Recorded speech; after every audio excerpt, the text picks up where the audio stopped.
Welcome to the Next Level Show. This is going to be our first official podcast airing on the YouTube channel that we are creating for this platform.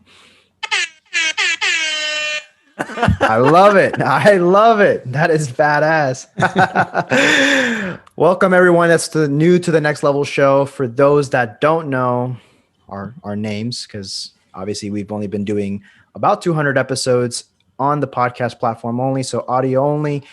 You can only tell by my buttery voice, which has been told is very soothing, but now you have a handsome face to a buttery voice.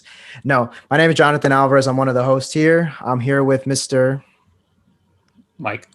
Yeah, Mike. Mr. Mike. Hi. Dr. Mike. And who's the third host? Who's the third guy on the bottom there? What's up, everyone? It's Gabriel Contreras. How you doing? I am if you're not too sure which one is who I am, it's the one that doesn't sound like the best. See, I shine everyone up.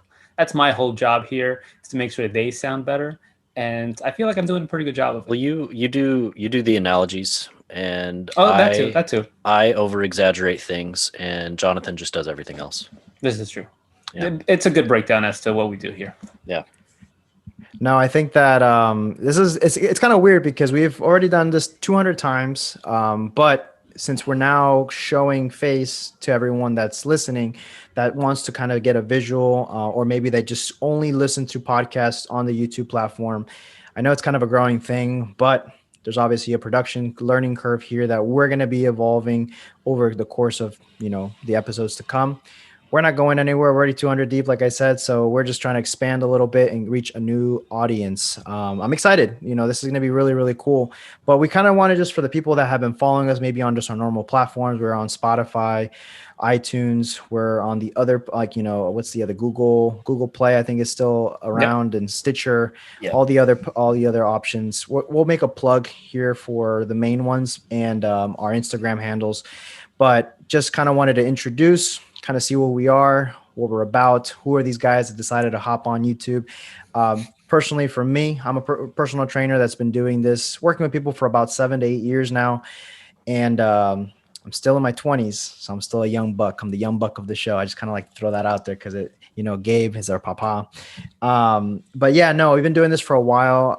Love it. I mean, I don't see myself doing anything else except some space working with people. And if fitness just so happened to be one of my passions, I just kind of fell into it, if you will. Like, I didn't even know personal training was a thing back in the day. Like, I just thought people just did it for fun or just were working with their friends. I just thought, I didn't know that this was a business. Went to school, kind of figured out that I wanted to, work with people, but I went through the medical route. Physical therapy, I thought was the most similar, likely thing that can tie into working out, rehabilitation, training people, if you will, but in the medical field. But realized quickly that it wasn't my thing. It was something that, I didn't want to pursue long-term. Wasn't always into school growing up. So I needed an outlet to get out quickly. And once I figured out that I could actually work in a gym or with people, I thought this was great. I was like 23 at the time. Yeah, something like that.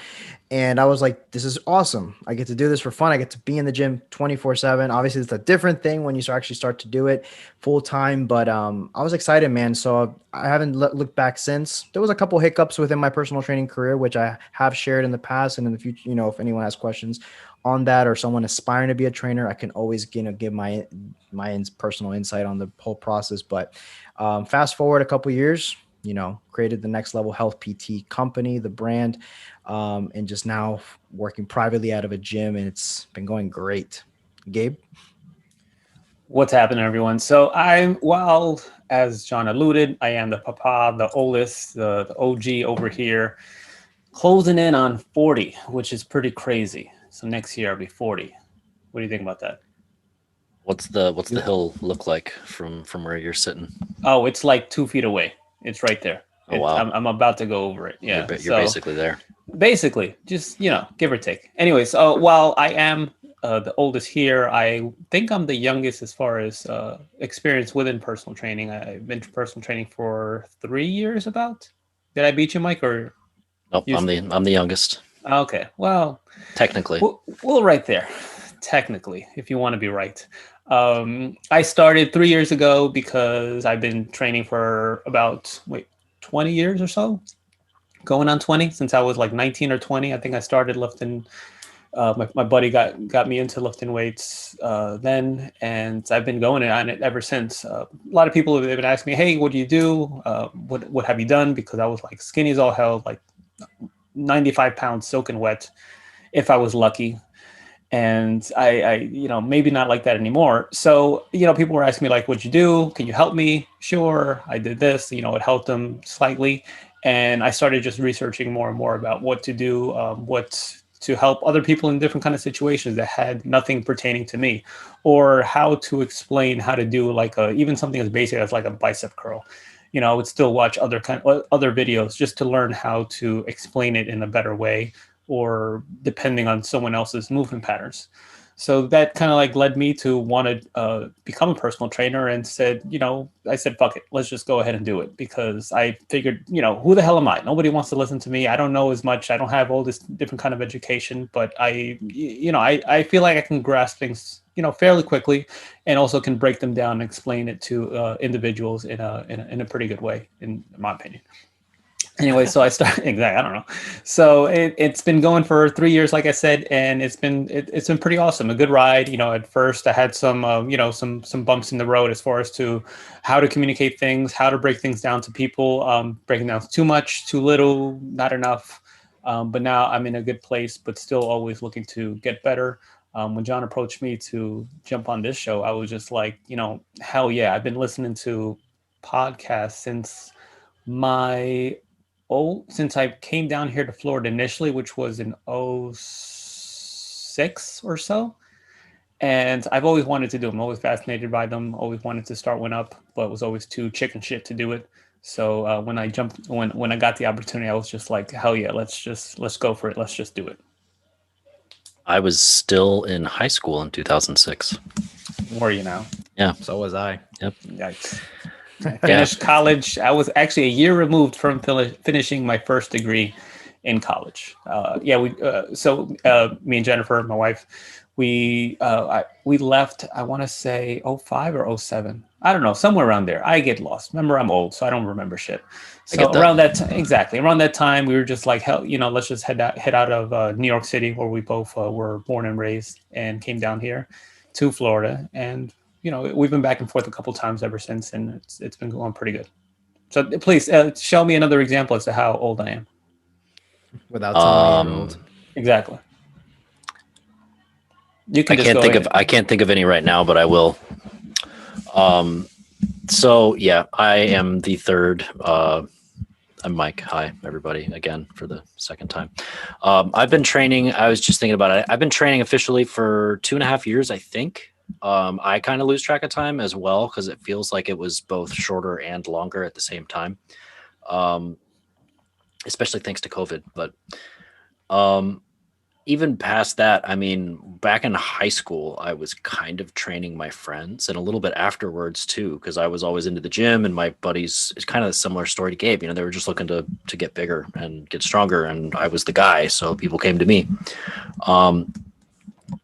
But yeah, I mean, I'm kind of in a transition period right now where I'm going to be switching jobs soon, trying to get something a bit more stable, official, room for growth type thing. So it's kind of nerve-wracking and exciting and all those things. But other than that, I've got a 4-month-old named Oliver, which you are bound to see on this show at least one time, because he joins me sometimes. So and he keeps us on our toes every week. It's something new, some kind of new challenge or new event, new benchmark, whatever.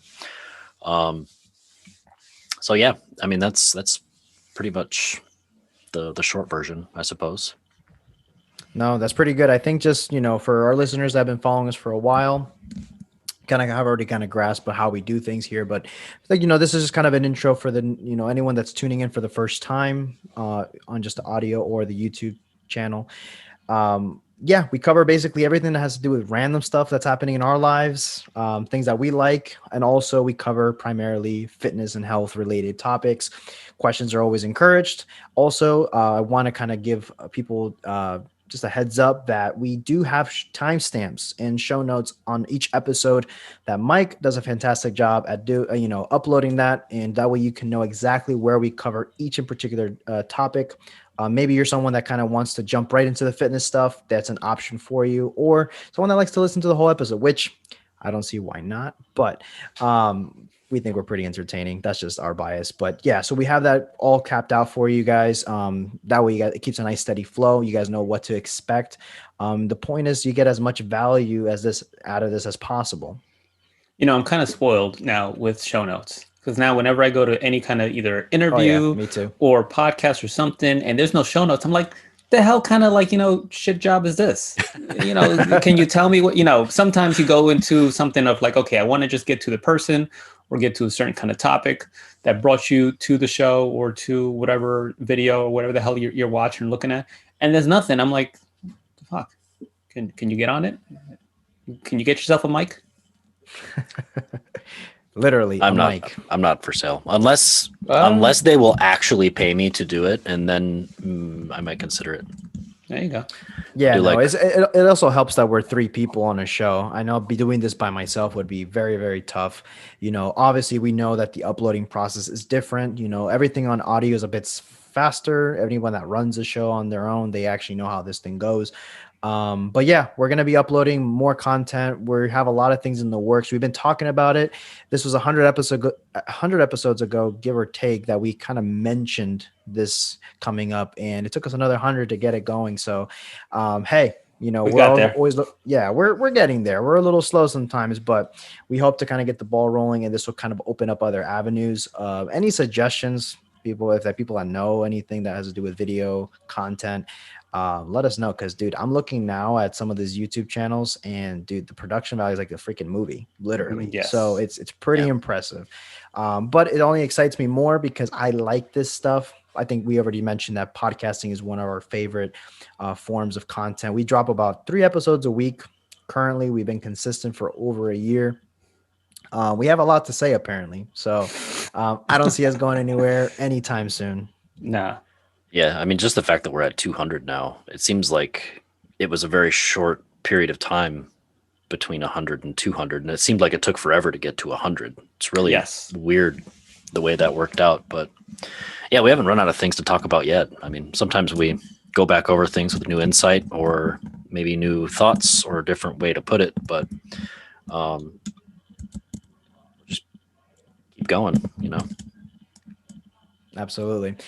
Just some things that we can kind of cover for our listeners, mainly just focusing on kind of cutting through the BS with health and fitness. We've been able to luckily speak with very brilliant people, smarter than us, kind of learning a lot as we go along. But a lot of the stuff we get from us just for personal experience, working with clients when it comes to dealing with weight loss, behavioral, mindset episodes, stuff to kind of get you right all around, proper exercise. And this will be good because if we give certain examples in video, obviously it's different. We don't have like the full just tutorial videos on an exercise, but that's stuff that's coming as well.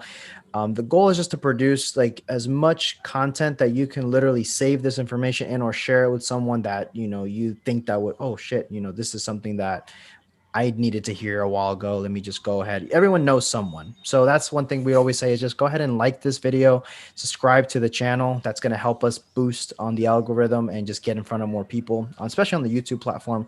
All about subscriptions, all about liking the video, because then it lets YouTube know, hey, we actually like this stuff. And about listening time. Isn't that another part of the algorithm? Listening time? All those things those things matter. So yeah, when it comes to podcasts, it is a longer form content. It does matter, but obviously, if you're tuning into a podcast, typically you're going to want to go in for the long run. So what's something we should cover? I mean, we didn't really prep much we just knew that this is something we needed to do and kick it off. And that's kind of our style. We maybe prepare a little bit, but for the most part, we just let it rip, man. We just go. So this is the information, just like the whatever things that are going on. Yeah. Well, in this case, I mean, we can kind of make it fitness related. So this episode is dropping on a Wednesday, right? So it's what I looked at last week or earlier this week. We Well, covered it. this will be Wednesday. Our channel, our normal podcasting platforms. I'm going to try to see if we can get this ready by Wednesday. If not, by latest, it'll be up by Monday of the following week Well, on YouTube. on YouTube. Yeah. on what the hell's today? The 21st. On the June 23rd is. Did you guys see that this guy Bezos? He's supposed to go up to space. Yeah. So him, his brother, and a third person who won an auction to get the third and final seat to go up there, which went for $28 million. Holy shit! Wow. Yeah, but they were gonna. It's an 11-minute flight, so I guess they go up, and I want to say it's 62 miles above the Earth's atmosphere or above the Earth's surface, and then it comes back down. So you just kind of go up there real quick and then come back. I like that. See, that's something that I would be all about. I'm not trying to go to Mars. I'm not trying to go to the moon. I get a good view from there. It serves my purpose, and I come back down. But what I found, go ahead. I would happily go to Mars or the moon. No thanks. So the reason why, because I'm bugged out with like just snorkeling. So I can just imagine over there and just being out in that space. I mean, I think it'd be crazy. It'd be like a one in a lifetime experience, or maybe now it's a one in a lifetime experience. Maybe later on it wouldn't be, but it's just I just can't wrap my head around being there and just in just the vacuum of space. It's just pretty crazy. But So you wouldn't be down to stay in a submarine for a couple days? I guess so that's different. I guess that's a little, to me, it's slightly different. It's a little more controlled. Is it because if something happens, well, yeah, something happens, I guess you can kind of go up or whatever. But you're in a submarine. I'd rather Yeah. let me rephrase that. I'd rather not go into a submarine. I'd go into like a yacht or like a cruise. I think that'd be cool. That'd be fine. But a submarine, I think whatever. I think what you're really saying is that you would rather drown than to be sucked into the vacuum of space and freeze and suffocate and die of Actually, I think sickness. it'd probably be the other way around, because wouldn't it, if you're sucked out into space, it's almost instantaneous?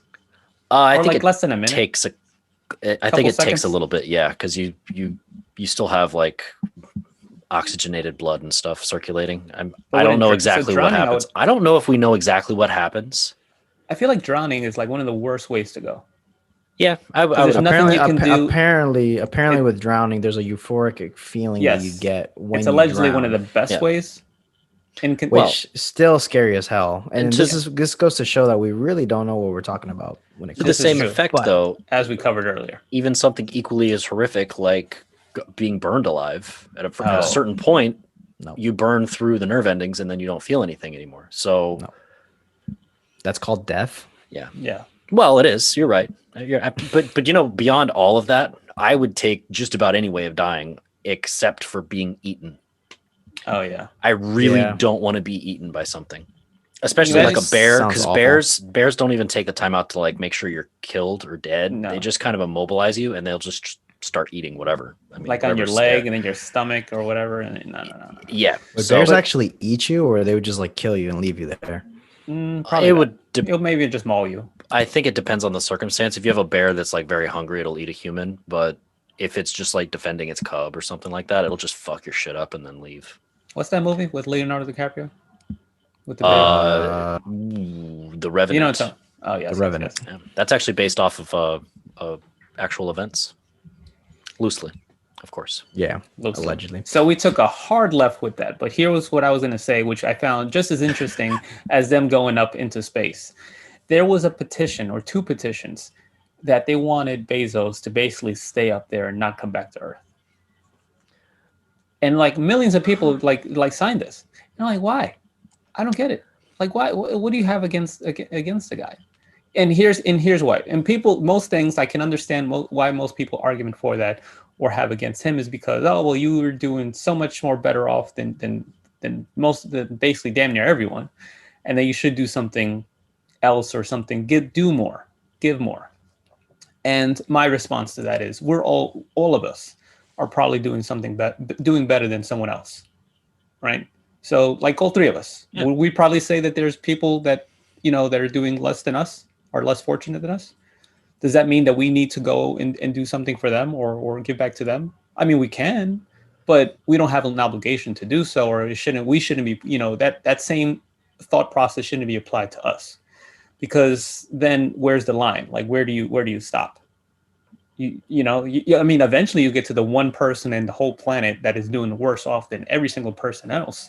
But, it just makes no sense to me as to why people are so, hard up and hung up on him and saying, well, you need to pay more taxes or pay your fair share. Well, he's he's abiding by the laws and the rules. I mean, are they bent? Are you finding some kind of loophole? Yeah, but aren't we all? Don't we all do that? I mean, if you have to, like, for instance, I don't know, and I don't know, whatever, anything that when you're either filing your taxes or doing your insurance or whatever, anything like that, we always try to see what can we do to pay the least amount. So why is it okay for us, but not okay for someone else that does, so much more? And I know you're about to say something, Mike, but real quick. And isn't he doing enough as it is? I mean, just him being alive and him doing what he's done, he's, not only provided like just the service of, Amazon, which is awesome. Everybody likes it. I mean, I love it because it's just something I can always go to something quick. I can order something. Oh, this is a shit product, which they do have a lot of shit products. I can always send it back, no problem. And how many people does he employ? Or how much has he changed the game for shipping in and of itself? Like now, if it's longer than 2 days, we're like, get the fuck out of here. What the hell is this nonsense? Right? So I don't understand people's gripe or just like strong feelings for him. Damn near hatred. Yeah. Well, I think people are just jelly. Yeah, peanut butter and jealous. I think that's ultimately what it breaks down to. But I do think there's a lot of things that you just said there I completely agree with, especially like he's already given us Amazon, which is a revolutionary thing that's changing lives. Sure, working conditions and other humanitarian type stuff, I can see the argument for that. But also, I mean, there are way worse offenders in the world. That's what I was going to say. Why? I mean, why are you going to start there? Are you saying that if he were to fix it, if those kind of situation circumstances, sorry to just jump in on your point, Mike, but if they were to all be fixed, what about everyone else? Are you going to go into the next one? I'm sure there's other people. Are you saying that about like Apple with the way they make their phones? What about Nike? Or any shoe company, any clothing sponsored period, any clothing period, right? So does it suck? Yes. However, we all, take part in all of these kind of things. So it's damn near hypocritical for us to just be harping on one person or one company when everyone else does the same thing. Now, does it make it right? I'm not saying that it makes it right. I think everyone should strive for making something better, but we should just know, okay, if they were to, like, let's just say not have kids making something, well, then the cost is going to go up. Everything, people are buy American. Okay, fine. Have you bought something like that? Do you know how much more of an increase in prices is it going to go up because of the cost of labor, because of the cost of goods and everything else?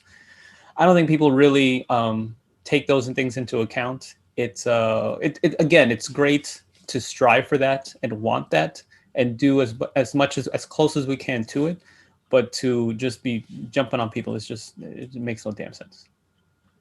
I agree. I mean, that's just like I haven't read too much on that, but it's interesting to see people always have something to say about something, even if someone did a lot of good. If that they just don't like certain things that they've done as well, they're gonna you're literally known by everyone. So someone's bound to have something negative. Yeah. So let me ask you guys a question then. So did I basically give a good explanation of who the hell I am as being that guy? Just real quick. By that rant.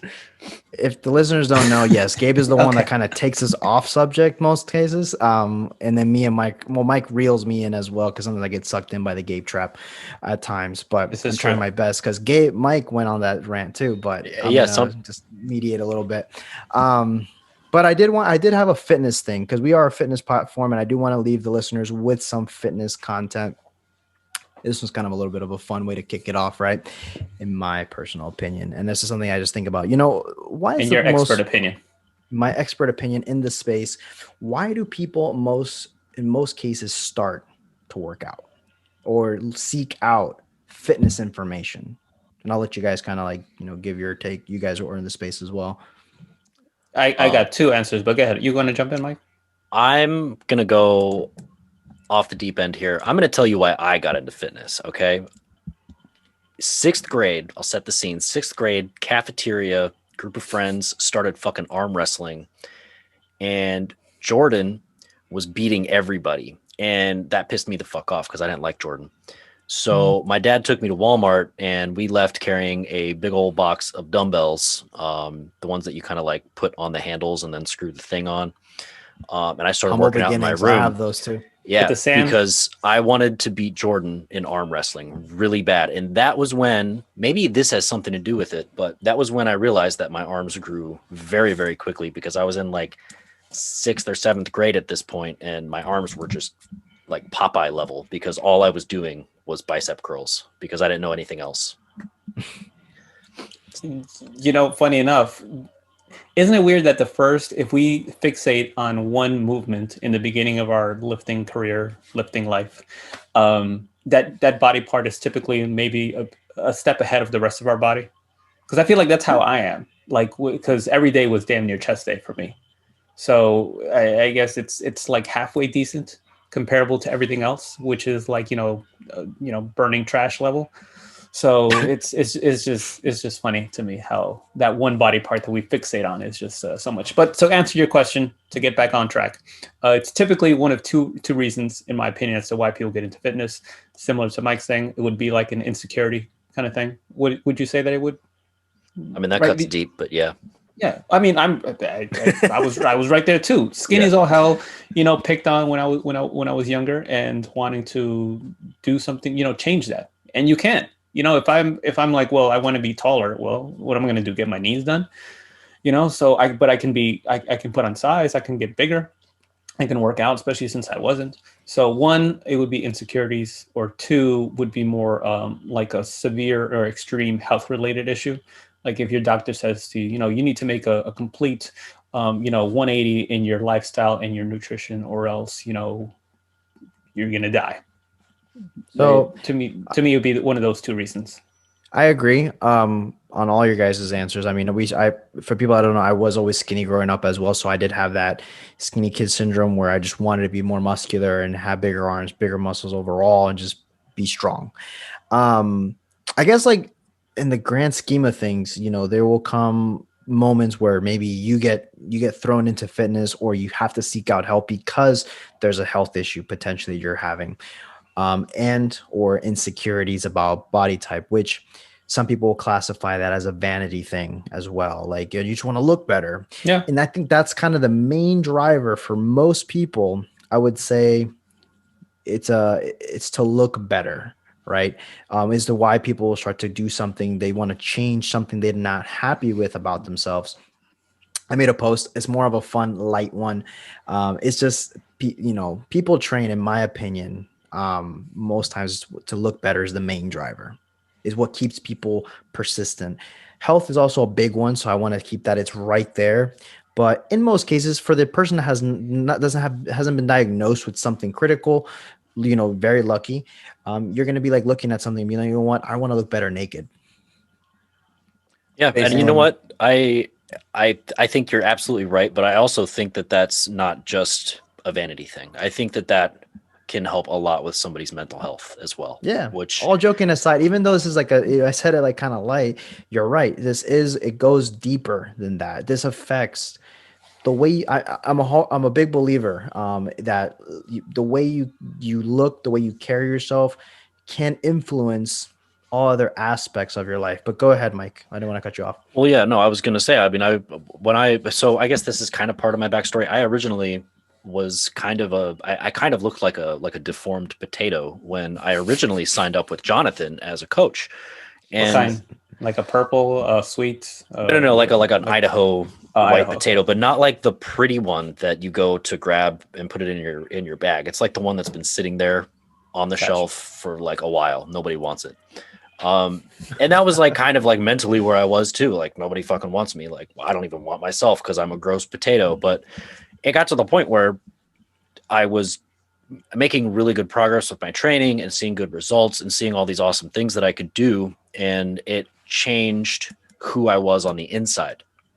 It made me a much happier person, much more able to approach somebody and talk to somebody. And even just doing simple things like a conversation, a lot of people take that for granted. But if you have zero self-esteem, you don't even think conversation's worth it for somebody else to engage with you. So it does make a really big difference, even if you're not on the cover of a magazine or anything like that. Just feeling a little bit better about how you look can make you feel a lot better on the inside.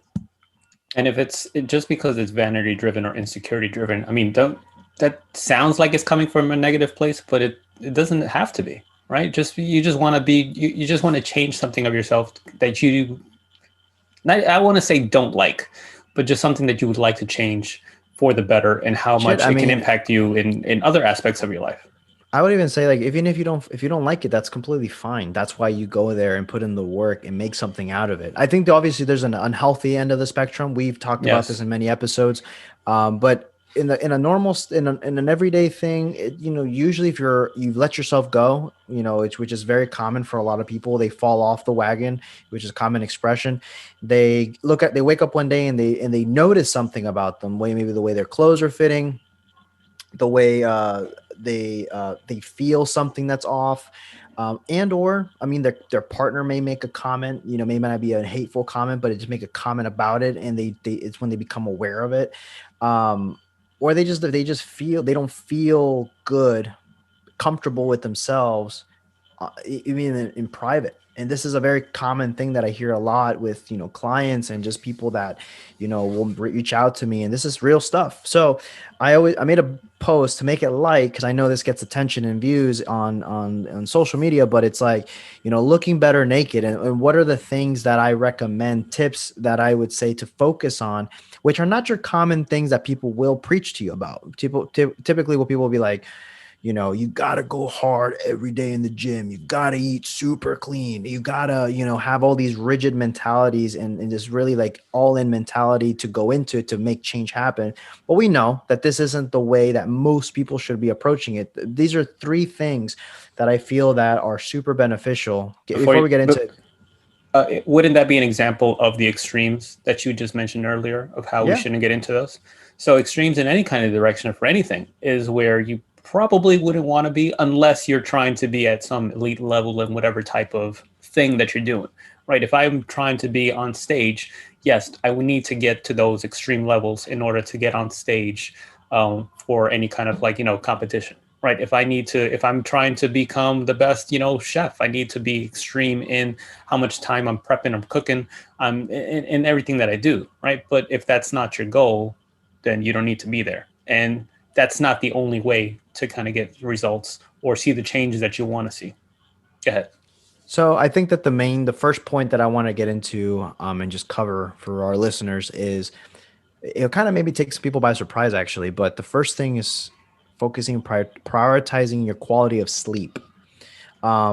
A lot of times this is kind of marketed towards like the end of things or offered at the end, or even like as a fourth or fifth alternative. It's like just kind of At down best. there, but I can't stress it enough that if you're someone that really wants to improve the cosmetic side and all your overall health will follow too, is prioritizing sleep. Because if this is an area where people slack, and personally something I struggle with a lot too, I have to make it a conscious effort to be better at it, is everything else will suffer. The two other points that I'll give will suffer as a result of this, and you won't be as efficient. And when here on this podcast, we're always going to talk about efficiency, not just what's best on paper, or what the studies may show. And we are very research based. We like to find scientifically backed up information to give you the most up to date stuff. But we also work with the everyday people that we know that certain behaviors follow certain actions, and there's consequences to certain things when you start to leave things on, like you leave things out or prioritize in a certain way. So first things first,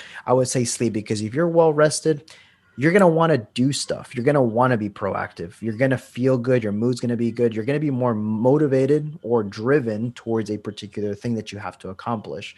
What do you guys think? Yeah, it just makes total sense because like even think of someone who is lacking in sleep or doesn't prioritize that. What do they look like? They got the bags in their eyes. They're always like, like this with the eyes, halfway Irritable. open, irritable. Exactly. All these other kind of things. How do you feel when you're sleepy? Do you want to deal with anyone or Everything anything? hurts. Exactly. Everything hurts and everyone is an asshole. So, and while that may be the case depending where you're at or the people that you surround yourself with, this prioritizing sleep will just help get everything in place. And to your point, sometimes it is covered, dead last at best, and it should be something that needs to be in the forefront for anyone that wants to make any kind of lasting changes for their health. Prioritize sleep, and what is that? Why is that? Because it's you're essentially you're helping your body recover or from all the stress that you're putting on yourself. Imagine going to those extremes of training like incredibly hard and eating stuff that you probably don't like eating so much, and how much more stress is that adding to your life on top of the terrible sleep.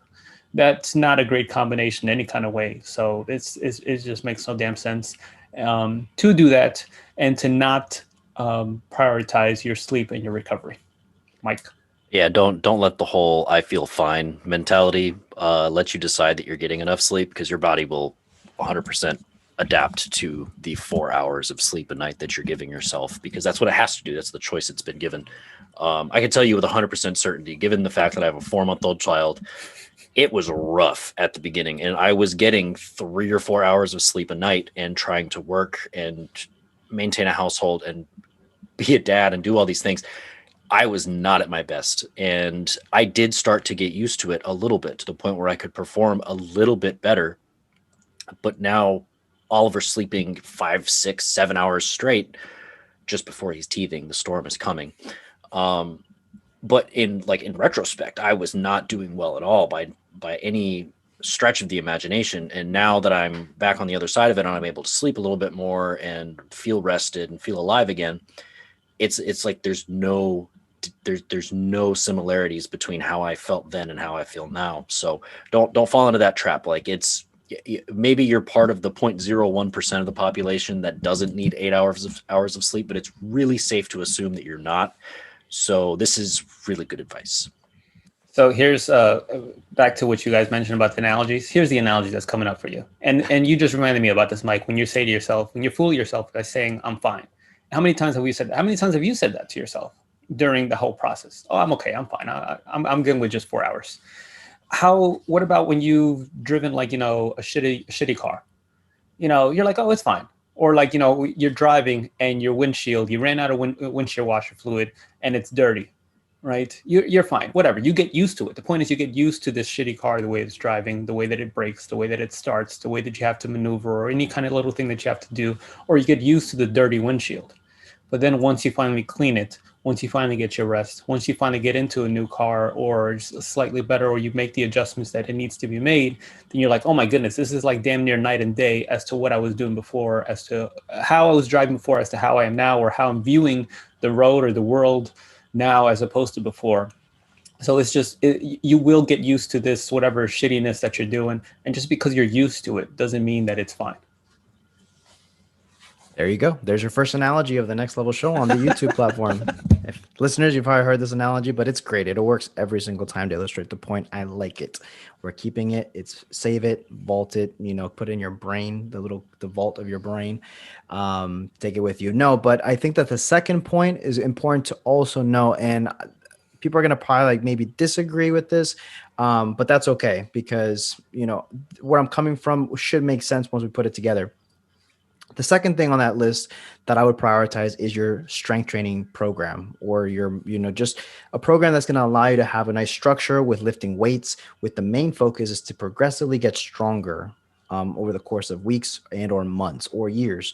In this case, a program that, makes this a priority, not just a program that just focuses on burning calories, which is a lot of people fall into the trap of high intensity, endurance-based training, which sure, you do a lot in that time frame. But we're talking about long-term here. We're talking about building a physique that, you can maintain for the rest of your life with minimal to no effort, if you will, after a certain point. Obviously, you're going to have to put in a lot of work to get to a certain place first before you have the opportunity or the privilege to just kind of scale back a little bit. But you definitely want to work hard at the beginning, and something that's going to build your strength on a fundamental level is going to be super important, because it also will lead to muscle building. It's strength training. Traditional strength training is pro tissue. It's going to want to put on brand new lean tissue on your body, which we know, we're working with people, once they start losing body fat, once they start leaning down, and if this has been a priority, their physique looks completely different. This is why it's important too, because it sends the right signal. If you do the opposite, which is high intensity, just cardio based type stuff, circuits, long bouts on the treadmill, you will lose the weight as well, and you will lose size. But once you get down to it, we talk about looking good naked. You're going to look the same, just a smaller version of this, the same person you were. And this we've called it skinny fat. It's known as skinny fat. It's a perfect analogy. You all know someone that has done it, or you've been someone that's someone that has done it yourself, where you've done a lot of cardio, lost a lot of weight very quickly too, because this is another thing that people get confused as to if it's good or not. They lose it very fast. They get to a point where they look at themselves and it's like, well, like it's not what I thought it was going to be, and they imagine the physique that's been sculpted, molded by the beauty of just lifting weights. And unfortunately, the cardio type stuff doesn't do the same to the body. So I think that's prioritizing strength training is going to send the signal for the next point that we're going to do. It's going to prepare you very well, and it's going to make the body want to change in the way that you want it to. The perfect example for your point right there is what happened a year ago when everything was locked down and during quarantine. Look at take two individuals, one that prioritized strength and tried to get stronger, and one that did everything high intensity and running on treadmills and doing all these HIIT workouts or doing it, all these kind of things. They both had to either radically adjust how they train, if they even trained at all. Sometimes these individuals, they had no access to gyms and couldn't really do much of anything. Right. So who would have just a stark difference to how they looked a month, 2 months, 3 months into it? Would it be the one that, that put on, that has muscle, or the one that relied on this external kind of like activities or things to do in order to burn all these calories? So you talk about the quarantine 15. I would venture to get that more than likely the individuals who chose to do these high intensity kind of like, high cardio bouts, those are the ones who, now that they can't manually burn all these calories, they're the ones that kind of like packed on all this weight, as opposed to the other people, generally speaking. Now, is that the case every single 100% of the time? No, not at all. I'm not foolish enough to kind of like say that, but I would say that it would just make more sense for those that relied on cardio that they now stopped it. What happens when you stop doing cardio? Now you see all that stuff coming right back onto you. While me, I've taken, a week off for whatever kind of reason, and I don't see much of a difference. It's just easier to kind of get back into the swing of things. I agree. Yeah, and I guess I'll just leave a little public service announcement for mainly for women, but also for men. Lifting weights isn't going to make you super jacked in like 3 days. That'd be nice. It would be really cool if that were the case. A year for most people. Yeah, if that were the case, the three of us, we would be filling the screen with muscles right now. Yes, which we're not. So it takes time. Hold on, move it closer to me. It takes dedication, and even male or female, but even taking that past and speaking more specifically to females, you don't have the hormonal makeup to turn into Arnold Schwarzenegger. You would have to pursue that through medical science. You got to get on the juice. Some guy in the gym locker room would probably help you out as well. But it's just not likely for that to happen to you. So the common fear or misconception, thank you, that you're going to get bulky is just so far off base, and it's not even something that'll happen quickly. So you'll find that you get to a point where you're like, I like the way I look, and then you just maintain from there. It doesn't have to be this upward trend to where you're just stepping on stage in a few weeks. You can just kind of chill out when you find a point where you're happy. It's kind of like it's viewed as like a conveyor belt, that it just kind of keeps on coming. oh no, I'm keeping it bigger and bigger. I'm getting all these pies. I'm getting all this stuff that is just falling onto me. I can't handle it anymore. No, you can just press the stop button and then you're good, or just slow it down or back off. You know, it's very hard and rare for you to accidentally stumble upon packing on a whole bunch of muscle when there's like millions of people out there that are actively trying to do that. It's You're not going to. the analogy that Mike actually used that I like. I used it once. It's almost like when someone says like I just want to pack on too much muscle. I know this is more for our ladies. Most of our guys want to build muscle. They don't necessarily all want to be bodybuilders, but women have it's common that they have the misconception. It's better now than it was a couple of years back for sure, but still Yep. it's a common question I still get asked is like I don't want to get too big. Like it's almost like saying someone like that's starting a business, like I just don't want to become too rich. I'm not going to start my business. It's just I don't want to run the risk of getting too rich. And it's like as if it happened by mistake, if it happened by just sheer luck, which sure there's other anomalies that out there, but you usually can see it coming before it happens by a long shot. So don't be afraid of that. It's kind of a silly thing if you really think about it. But point number 3, we ready? All right. Yeah. So the third point, this is why I said that, this is why I like to pick the sleep. Number 2 being, prioritizing strength training, getting stronger. It leads to the third point because if you're not doing these two, it makes the third part a little bit more difficult. This is going to tap into the nutrition piece of things. Dialing in nutrition, wherever the goal may be, whether it's to build muscle and like in the sense of like getting heavier, getting bigger, or someone that you're trying to lose body fat and get smaller, getting tighter, getting overall just lower body fat levels.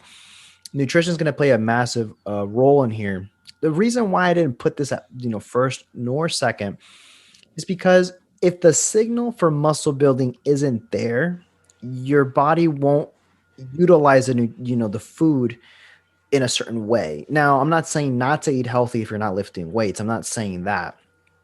But what I am saying is that in the order of the list of priorities, which I recommend because sleep is going to influence how you perform in the gym. How motivated are you going to be to step into the gym? If you're always sleepy, you're going to want to just go home instead. But if you're well rested, you're going to feel in a good mood, a good attitude, and you're going to be more likely to adhere to the gym. If you're in a better mood and you're well rested, you're also going to have better hunger signals because if you're sleep deprived, your body and you're demanding more activity and just more things in your routine, your body's going to start sending signals to get fed. It's going to ramp up that appetite hormone. So you're going to want to start just feeding yourself. But the problem which, commonly happens is you're going to not make the best choices.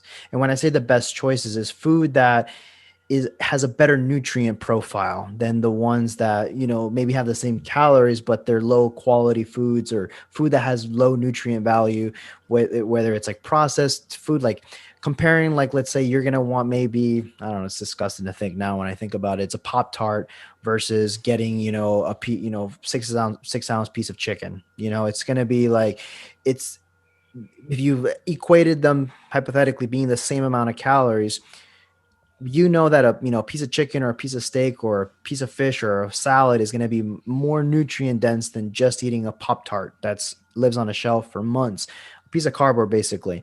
But your body will crave more if you pay attention to it. It starts to crave kind of those sweets. It's a normal behavioral pattern that we see. So that's why I say if you can get well rested and you train properly, you're more likely going to make that conscious choice to make better food options. You're going to want to eat better because you worked out, and it's going to be like, you know what? I worked out. I'm not going to throw it all away with McDonald's. I'm probably going to go opt in maybe for, if you're eating out still, maybe a Chipotle or just a food that you made or a meal that you prepared at home. It's just going to lead you to better alternatives. And that's kind of what we want. So that's why I made the list of, I don't know if you guys personally here on the platform, do you guys agree, disagree? No, that makes total sense as to why that's the third point, because it's essentially, imagine if you go to the store and you want to get yourself like either a nightstand or a bookshelf or something, and all they gave you was just a bunch of like, some plywood, some screws, and that's it. You have no blueprint. You have no step-by-step as to what to do with these resources, with these, these things as to how to use them. It's the same thing, right? Your body won't allocate them the way that you would want to allocate all these resources to build muscle.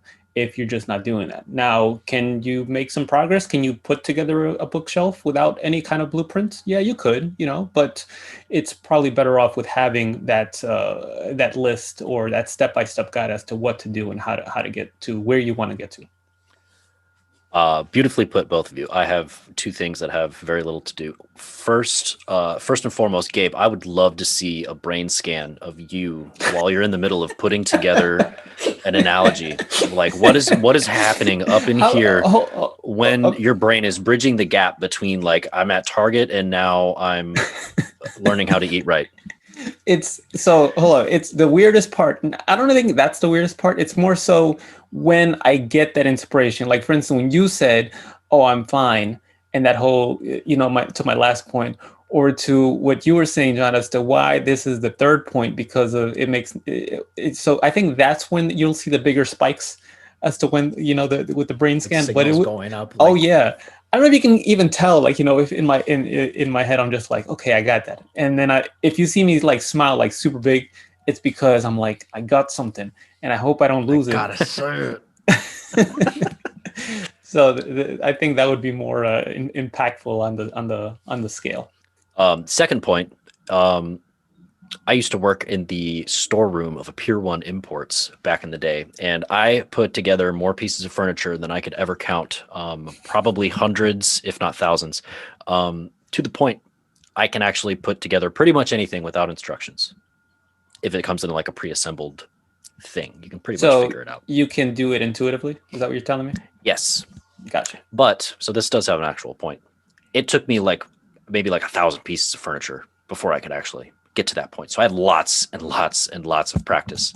To the same effect, getting to a point with your nutrition, you should probably track your calories to some degree and be pretty stringent until you learn, until you have experience, and then you can start venturing into a more instinctual or that's not the right word. Someone save me. Intuitive, thank you. Into an intuitive way of eating. You have to kind of train your intuition. If I were to sit down at Pier 1 first day on the job, say fuck the instructions, I probably would have gotten fired because I would have come up with some chimera of like a table chair combo, something awful.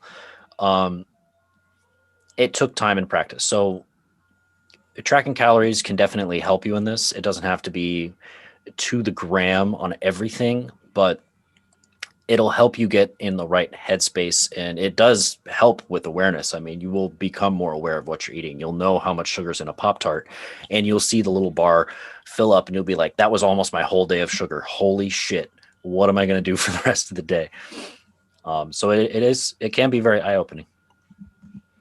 So yeah, no, and to kind of conclude that point, it was kind of a thing that I bounced back and forth. It's something you kind of say like, oh no, like people say nutrition is the most important thing. And obviously this is just a general thing to improve the overall physical aspect, which does tie in with the mental piece. There are other components and other avenues within fitness. This is not to say this is the end all be all, but I think for the most part, the average person listening to this can, tremendously benefit from kind of adopting these type of principles. And sure, if you really wanted to swap one with the other, having these things as top three is just going to be super important.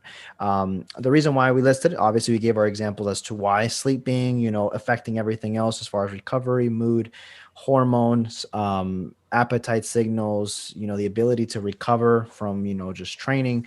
And then if you add a good training routine that's appropriate, plus, adding a good nutrition protocol or guidelines that you follow, this is going to just be a recipe for success. It's adjustable. You can adapt it to anything that you're doing, wherever you're at in the world, wherever you're at in your life. And this will make a difference. You will feel better. You will not, you will also look a lot better as a result, which, truth be told, man, we're visual creatures. We're human. These things still matter to a degree. It's not about like we talk about, it's not about being on the extreme where you're a competitor. If you are, it's already a whole different game.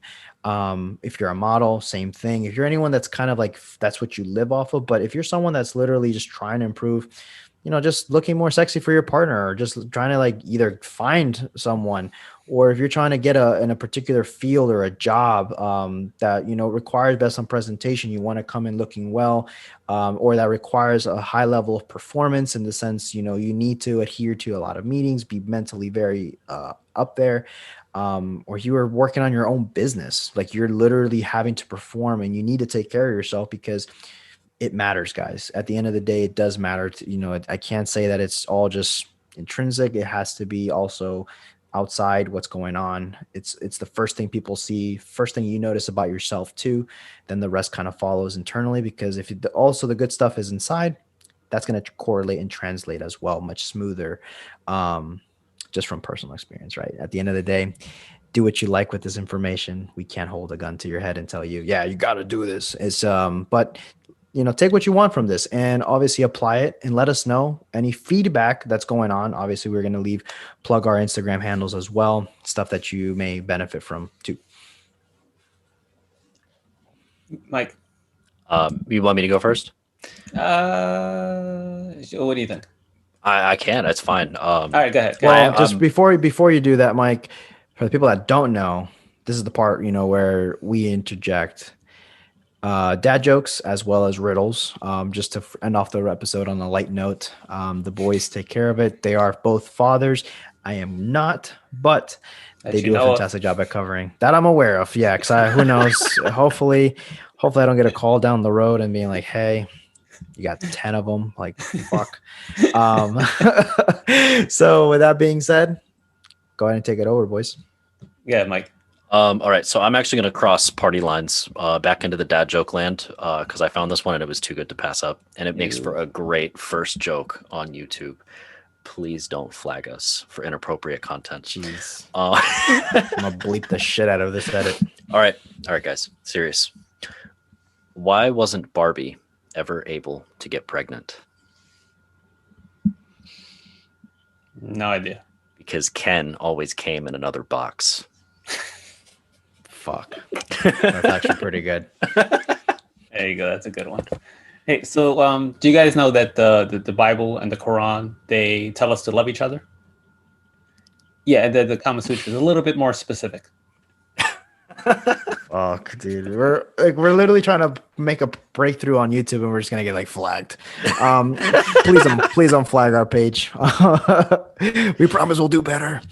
Or not. But no, with that being said, listeners, thank you so much for tuning in to the first episode on the Next Level Show on YouTube. If anyone that wants to follow more of our content before we release more on the YouTube platform, we have over now 200 episodes on Apple iTunes, podcast platform, Apple Podcasts, however you call that, Spotify, Google Play, Stitcher, all the other platforms that you can think of. Search us on there. We are most likely there. You have a ton of different topics, and if you have any questions, make sure to subscribe. Give this video a thumbs up. If you're on the podcast platform, go ahead and subscribe. We drop about 3 episodes a week, and we're going to try to be that consistent with the YouTube platform as well to bring as much content as we said. As always, check us out on Instagram. I want to plug this one as well. On this one, our Next Level Instagram page is at the Next Level Show. My personal page is at John Alva Fitness. Gabe, he's at Prime and Glory. And Mr. Mike is at Mike Nillis PT.